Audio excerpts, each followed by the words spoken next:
आजच्या लेक्चरमध्ये आपण अकोस्टिक्स काय आहे ते समजून घेऊ. आता अकोस्टिक काय आहे? सायन्स ऑफ साऊंड रेझोनन्स, म्हणजे ध्वनीच्या संदर्भातलं एक विज्ञान आपल्याला समजून घ्यायचं आहे. आणि या रेझोनन्स मध्ये आपण 3 गोष्टींचा विचार करणार. कोणत्या कोणत्या? एक आहे प्रोडक्शन, म्हणजे साऊंडची निर्मिती कशी होते. दुसरा आहे प्रोपोगेशन, म्हणजे साऊंड एका ठिकाणाहून दुसऱ्या ठिकाणी कसे ट्रॅव्हल करतात. आणि तिसरा आहे इफेक्ट ऑफ साऊंड, म्हणजे साऊंडचे परिणाम काय आहेत. ते या साऊंड रेझोनन्सचा स्टडी करणारं जे विज्ञानातील शाखा आहे त्याला काय म्हणायचं? अकोस्टिक्स. तुम्ही बऱ्याच वेळेस काही गाण्याची रेकॉर्डिंग करताना एखादी रूम पाहिली का? काचाची रूम असते हे की नाही, आणि विशिष्ट माईक मध्ये साऊंड काय करावं लागतो, त्या ठिकाणी रेकॉर्ड करावा लागतो. कारण बाहेरचे जर आवाज आले तर ते गाणं चांगलं वाजेल का?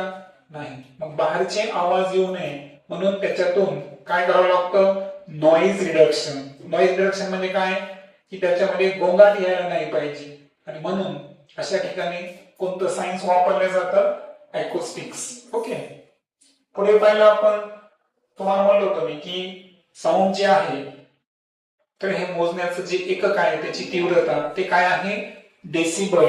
आणि म्हणून unit of intensity of sound, म्हणजे ध्वनीची तीव्रता मोजण्याचं जे एकक आहे ते काय आहे?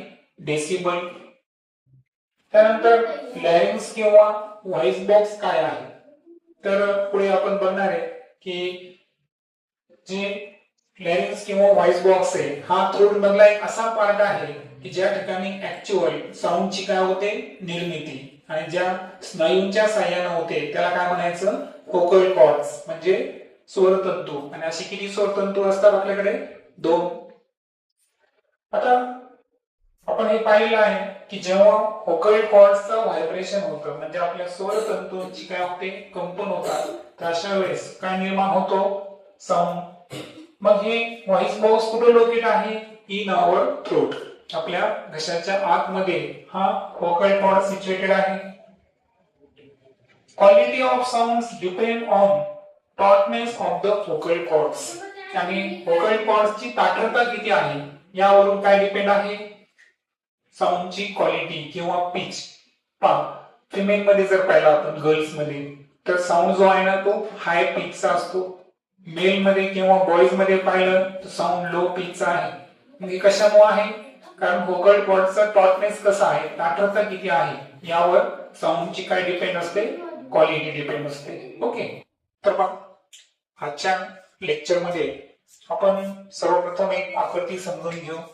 आता आकृतीमध्ये जर तुम्ही पाहिलं तर पहा, आपले ह्युमन बॉडी जी आहे तर यामध्ये तुम्हाला लंग्स दिसतील, आणि लंग्सच्या वर या ठिकाणी काय दाखवलेलं आहे? व्हॉइस बॉक्स, किंवा त्याला काय म्हणलेलं आहे? लॅरिंग्स. म्हणजे की ज्या ठिकाणी आपल्या थ्रोट मध्ये, म्हणजे घशामध्ये जिथं साऊंड प्रोड्यूस होतो, तर तो ऑर्गन कोणता आहे? व्हॉइस बॉक्स, किंवा त्याला काय म्हणायचं? लॅरिंग्स. आणि नेमकं कुठे आहे लक्षात आलं तुम्हाला? जो आपला थ्रोट आहे, तर या थ्रोटच्या रिजन मध्ये आपल्याला हे जे व्हॉइस बॉक्स आहे हा दिसून येईल, बरोबर.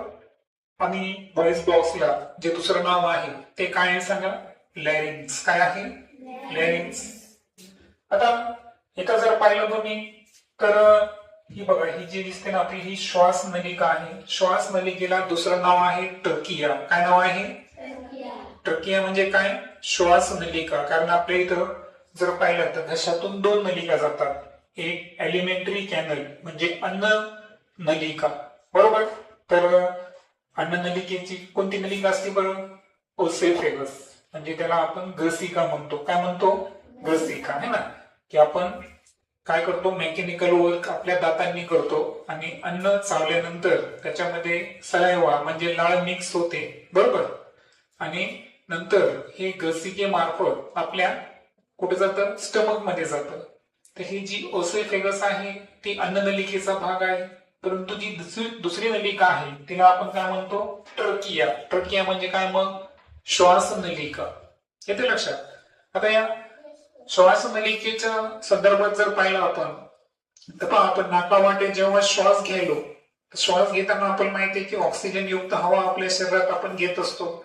मग ही हवा नाकावाटे किंवा काही वेळेस आपण तोंडानं सुद्धा श्वास घेता येतं. मग हे श्वास जो घेतला आपण, ती ही हवा कुठे जाते बरं? आपल्या लंग्स पर्यंत जाते, फुफ्फुसापर्यंत. ही फुफ्फुसे दाखवलेली इथं. परंतु कशाच्या थ्रू? ट्रकियाच्या थ्रू. ट्रकिया म्हणजे काय? मग श्वासनलिका. आता याच श्वासनलिकेच्या जर आपण फॅरिंग्स रिजन किंवा व्हॉइस बॉक्स मध्ये जर पाहिलं, इथं सुद्धा दाखवलेलं आहे की तुमचा व्हॉइस बॉक्स हा कशा स्वरूपाचा असेल. आहे का थोडासा फुगीर असा भाग दिसेल पहा. आपल्या घशाजवळ जर हात लावला आपण तर आपल्याला थोडासा फुगोटा असलेला भाग दिसतो. तर हा काय आहे? Voice box. आणि व्हॉइस बॉक्स मध्ये जे स्नायू ऍक्च्युअल ध्वनी प्रोड्यूस करतात, साऊंड निर्माण करतात, तर इथे तुम्हाला येलो रंगाचे 2 दिसतील पहा. त्यांना म्हणायचं व्होकल कॉर्ड्स. काय म्हणायचं त्यांना? Vocal cords. तर असे त्यांना मराठीमध्ये आपण स्वरतंतू म्हणतो. काय म्हणतो? स्वरतंतू. आणि हे जे 2 स्वरतंतू आहेत यांचं होतं पहा व्हायब्रेशन. व्हायब्रेशन म्हणजे काय? कंपन. आपण काल शिकलो ना की ध्वनीच्या निर्मितीसाठी वस्तूचे काय होणे आवश्यक आहे? कंपन होणे आवश्यक आहे. आणि ध्वनीच्या वहनासाठी, प्रसरणासाठी कशाची आवश्यकता असते? माध्यमाची म्हणजे मीडियमची आवश्यकता असते. ते मीडियम काय आहे? आपल्याकडं हवा आहे. परंतु ज्या अर्थी साऊंड प्रोड्यूस होण्यासाठी व्हायब्रेशन किंवा ऑसिलेशनची आवश्यकता असते, तर निश्चितच हे जे आपले स्वर तंतू आहे ज्यांना आपण काय म्हणतो? Vocal cords. तर या व्होकल कॉर्डचं काय होतं? व्हायब्रेशन होतं. काय होतं? व्हायब्रेशन. आणि त्यामधून साऊंड प्रोड्यूस होतो. आता मी तुम्हाला बोलायलो, मी का बोलू शकतो? मी सध्या बोलत आहे म्हणजे काय करत आहे? तर माझे जे व्होकल कॉर्ड्स आहेत त्यांचं मी काय करत आहे? सध्या व्हायब्रेशन करत आहे. व्हायब्रेशन मुळे निश्चितच या ठिकाणी काय प्रोड्यूस होतो? साऊंड प्रोड्यूस होतो. आणि एअर या माध्यमा थ्रू हे आवाज तुमच्यापर्यंत पोहोचतो. ठीक आहे. आता हे समजून घेतल्यानंतर आता पहा, इथे अनदर एक फिगर आहे. या फिगरवरून तुमच्या काय लक्षात येतं बरं? पहा, इथं बरेचसे साऊंड दिसतील पहा तुम्हाला. पहा, आपण बऱ्याच वेळेस काय करतो? फार गोंधळ करतो, मोठ्याने ओरडतो, बरोबर आहे का? तर हे जे ऍक्टिव्हिटीज आहे, तर या ऍक्टिव्हिटीज मुळे काय होतं? Noise pollution. काय होतं? Noise pollution. नॉइज पोल्युशन म्हणजे काय? ध्वनीचे प्रदूषण. बऱ्याच वेळेस तुम्ही काय पाहिलं असेल? एखादा व्हेकल असेल, वाहन, ते मोठ्यानं काय वाजवतात? हॉर्न वाजवतात. हे सुद्धा काय आहे? Noise pollution. आणखीन सांगा एक्झाम्पल नॉइज पोल्युशनची. कुठे डीजे वाजत असेल, हे सुद्धा काय आहे? Noise pollution.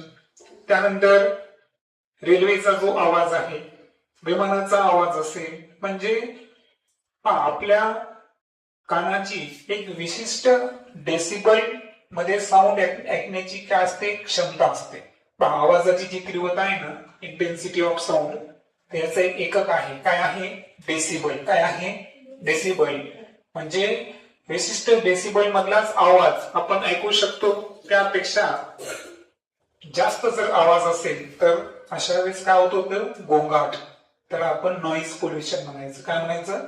Noise pollution. पण आता इथे काय होत आहे की हा मुलगा एक वस्तू काय करत आहे? डब्बा घरंगळत नेत आहे. ही मुलगी जी आहे ती जोराने गाणं म्हणत आहे.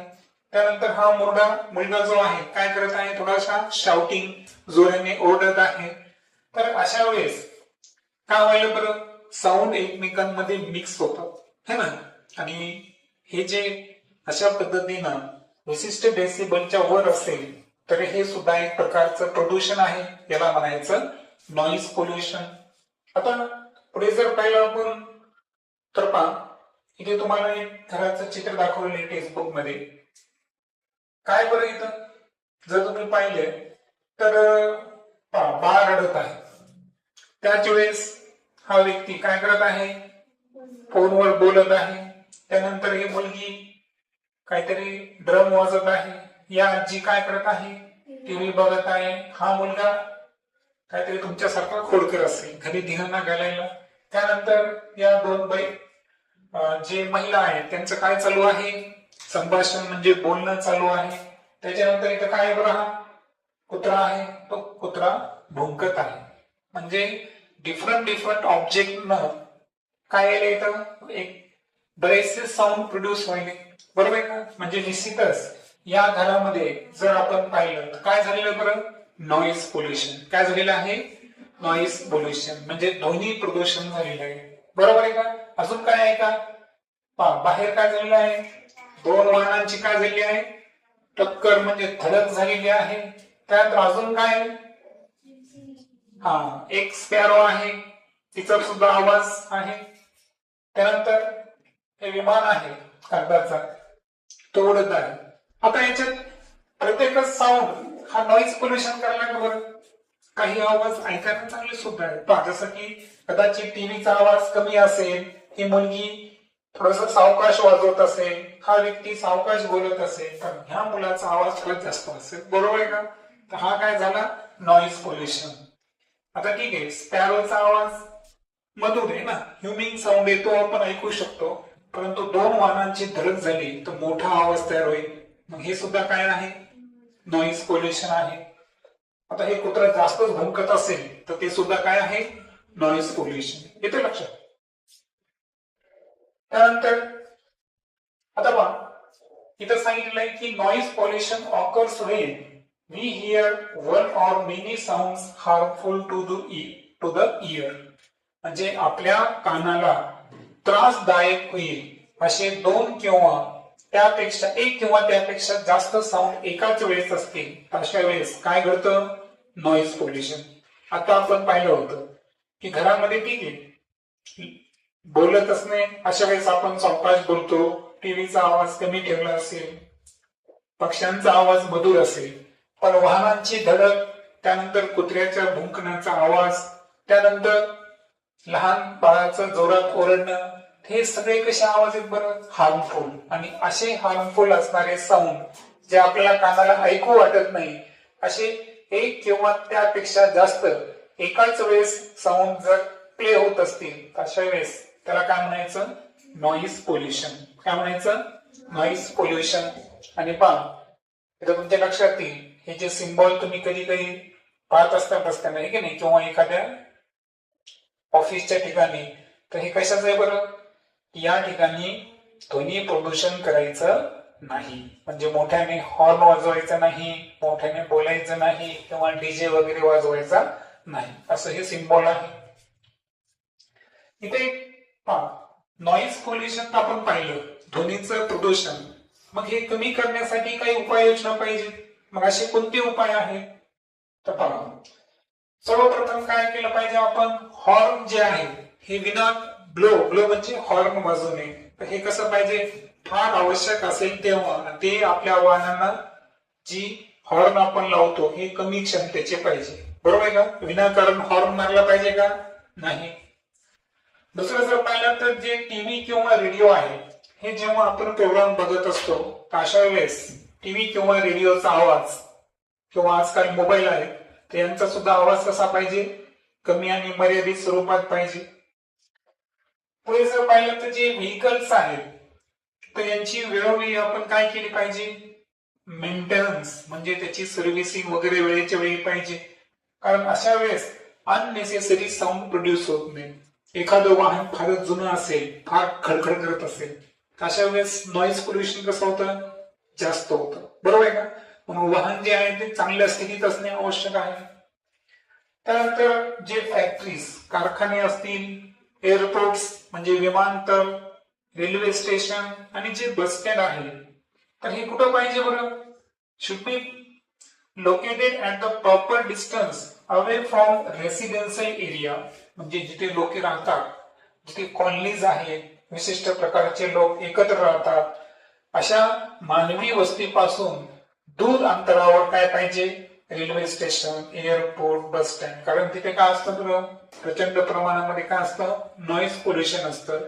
आणि म्हणून अशी गर्दीची ठिकाणे ही मानवी वस्तीपासून कशी पाहिजे, दूर पाहिजे. आणि त्यानंतर जर पाहिलं आपण तर बिलीव्ह इट ऑर नॉट अशी एक कन्सेप्ट तुम्हाला दिलेली आहे. यामध्ये पहिला पॉइंट काय आहे, birds like the robin and the Woodcock can recognise the sound of earthworm in the soil and find their प्रे. अर्थवॉर्म म्हणजे कोण, गांडूळ है ना. आता एखाद्या मातीमध्ये अर्थवॉर्म गांडूळ आहे किंवा नाही हे आपण ओळखू शकतो का, नाही. परंतु रॉबिन आणि वुडकॉक हे असे दोन पक्षी आहेत की जे काय करू शकतात, मातीच्या आतमध्ये अर्थवॉर्म म्हणजे गांडूळ आहे का नाही ते रेकॉग्नाइज पण करू शकतात, ओळखू शकतात आणि आपलं भक्ष्य पकडू शकतात. ही त्यांच्यामध्ये काय आहे, नैसर्गिक क्षमता आहे. कारण जे आवाज आपण ऐकू शकत नाही है ना, कमी प्रतीचे, तर ते सुद्धा आवाज हे रॉबिन आणि वुडकॉक ऐकू शकतात. आणि याचं कारण जर पाहिलं आपण, त्यांचं जे हिअरिंग ऑर्गन्स आहेत हे कसे आहेत, व्हेरी सेन्सिटिव्ह, म्हणजे अतिशय संवेदनशील असे त्यांचे कर्ण आहेत, कान आहेत. म्हणजे त्यांचे जे हिअरिंग ऑर्गन्स असतील म्हणजे जे ऐकण्यासाठी, जसं आपल्याकडे इयर आहे, येते लक्षात, काहीमध्ये टिम्पॅनम असतं, बरोबर का, काहीमध्ये वेगवेगळी रचना असते कानाची. तर जे ऐकण्याचे ऑर्गन ज्यांना आपण हिअरिंग ऑर्गन्स म्हणतो हे त्यांचे फार सेन्सिटिव्ह आहेत. आणि म्हणून जमिनीमध्ये असणाऱ्या अर्थवॉर्मचे सुद्धा ते साऊंड काय करू शकतात, ऐकू शकतात. पुढे सांगितलं की जे ग्रासोफर्स आहेत है ना, नागतोडे, तर त्यांच्या काही स्पेसिस अशा आहेत पहा की काय करतात, produce a sound by rubbing their legs together while flying in the air. म्हणजे हवेमध्ये जे ग्रासोफर्स आहेत ना त्यांच्या काही स्पेसिस उडताना काय करतात, रब होतात. रब म्हणजे घासल्या जातात. म्हणजे तिथं काय झालं, व्हायब्रेशन, आणि व्हायब्रेशन काय निर्माण होतो, साऊंड. लक्षात आलं. आणि म्हणून लक्षात ठेवायचं की जे ग्रासोफर्स आहेत त्यांना उडताना आवाज काय येतं, काय ऍक्च्युअल काय होतं बरं, की त्यांचे जे लेग्स आहेत, पाय, हे एकमेकांवर काय होतात, रब म्हणजे घासल्या जातात आणि त्याच्यातून काय प्रोड्यूस होतो, sound. The flapping of the wings of the bee or the mosquito produce a humming sound. मधमाशी पाहिली तुम्ही, त्यानंतर मॉस्किटो म्हणजे काय, डास. तर यांचे जर पाहिले आपण तर जे पंख आहे ना तर ते पंखाची काय होते, फ्लॅपिंग, काय होते, फ्लॅपिंग. आणि बीच्या फ्लॅपिंग मुळे त्या ठिकाणी काय प्रोड्यूस होतो, साऊंड. आपण फार शांत झोपलेले, पंख बंद असेल आणि डास जर आजूबाजूला असतील तर डासाचा आवाज आपल्याला काय येतो बरं, स्पष्ट ऐकू येतो, बरोबर आहे का. मग हे आवाज जो आहे हे कशामुळे झाला, कारण ते जे पंख आहेत या पंखाची काय होते, फ्लॅपिंग, म्हणजे उडताना पंखांची जी हालचाल आहे त्या हालचालीमुळे काय प्रोड्यूस होतो, तिथं साऊंड प्रोड्यूस होतो आणि तो आपल्याला ऐकू येतो. फायनली पाहू आपण की या चॅप्टर मध्ये आपण शिकलो काय. पहिल्यांदा आपण शिकलो की साऊंडच्या प्रोडक्शन साठी कशाची आवश्यकता आहे, व्हायब्रेशन म्हणजे कंपनाची आवश्यकता आहे. त्यानंतर साऊंडच्या प्रोपोगेशन साठी काय लागतं, मीडियम म्हणजे माध्यम लागतं. Sound is propagated through gaseous, liquid and solid medium, म्हणजे मीडियम कोणता असू द्या, स्थायू, द्रव किंवा वायू.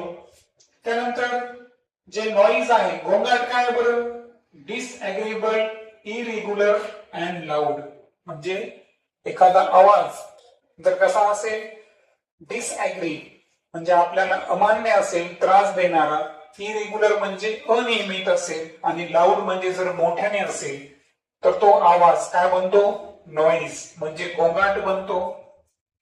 नॉइज पोल्युशन केव्हा घडतं बरं, सातत्याने जर गोंगाट असेल, कंटिन्युअस नॉइज जर असेल, अशा वेळेस नॉइज पोल्युशन घडतं. आणि नॉइज पोल्युशनचे आपल्या आरोग्यावर काय होतात, घातक परिणाम होतात. जिथं ट्रॅफिक जास्त आहे, जिथं इंडस्ट्रियल एरिया म्हणजे कारखाने जास्त आहे, अशा ठिकाणी नॉइज पोल्युशन हे कसं असतं, मॅक्झिमम म्हणजे जास्तीत जास्त. नॉइज पोल्युशन ही काय आहे, सोशल प्रॉब्लेम म्हणजे एक सामाजिक समस्या आहे. त्यानंतर प्रत्येक जणांना काय केलं पाहिजे, takes measure to prevent noise pollution. म्हणजे प्रत्येकाचं कर्तव्य आहे की आपण ध्वनीचं प्रदूषण हे कमीत कमी होईल यासाठी काय करायचा, प्रयत्न करायचा. म्हणजे काय करायचं बरं, तर यामध्ये आपल्याला अनावश्यक वाहनं वाजवायची नाही, डीजे सारखे मोठमोठे साऊंड सिस्टीम लावायचे का नाही, त्यानंतर जास्त मोठ्याने बोलायचं नाही, भांडणं करायचे नाही. बरोबर, हे जर केलं आपण तर आपण नॉईज पोल्युशन कमी करू शकतो. आणि आपली प्रत्येकाची काय आहे जबाबदारी, कारण ती एक सामाजिक समस्या आहे. आणि जे व्हेकलचे हॉर्न्स आहेत, तर जिथे शाळा आहे, स्कूल्स, हॉस्पिटल्स आहेत, अशा ठिकाणी आपण वाहनांचा वापर कसा करायचा, कमी करायचा. वाटल्यास वाहनांची स्पीड कमी करायची, पण तिथे हॉर्न वगैरे जास्त वाजवायचं का, जिथे शाळा असतील, जिथे दवाखाने आहेत, अशा ठिकाणी मोठ्याने हॉर्न वाजवायचा नाही. आणि हे रूल जर आपण फॉलो केले तर निश्चितच आपण जे ध्वनी प्रदूषण आहे हे काय करू शकतो, कमी करू शकतो.